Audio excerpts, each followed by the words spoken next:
Kau nejak Leli? Belum ada belas saka bang. Sayang adik ajak dapat abang yang hitam tang je. Be bang makasih. Jual mau kau. Be benar lah dia abang yang tak ya. Orang mau macam-macam. Be nama ada orang. Nyokok kadang pergi berah ke lo. Kan mana abang buka haju calon istri abang kedua.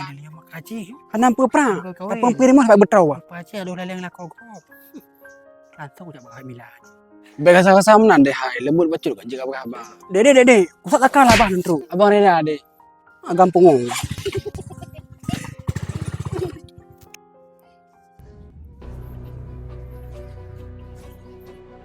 Nah Mila air mo.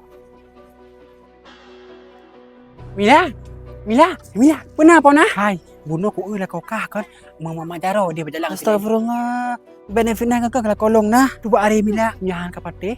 Jika ajak kalian kero ke, ipai deh bakso kau jalan. Menyulung kah? Aku jak ku dah.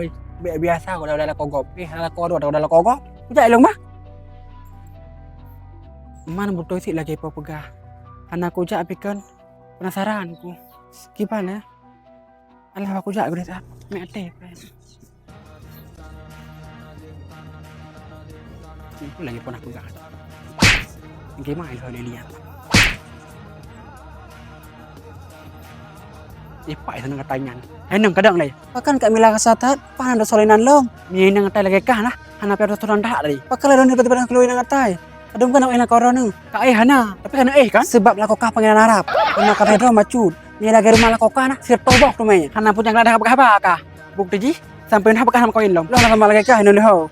Nyan pindah pakai nak kau kau kadang boleh ya begini kau. Kata jaga apa kali libah? Kau jaga apa? Nama suka kelong. Katampa ke kabiki? Ya aku kah.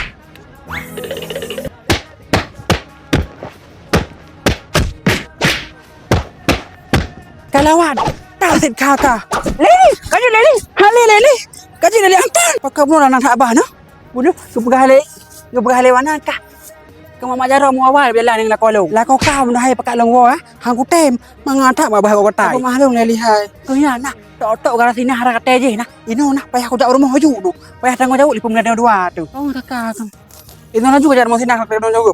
Ni anak kerjakan aku dak long.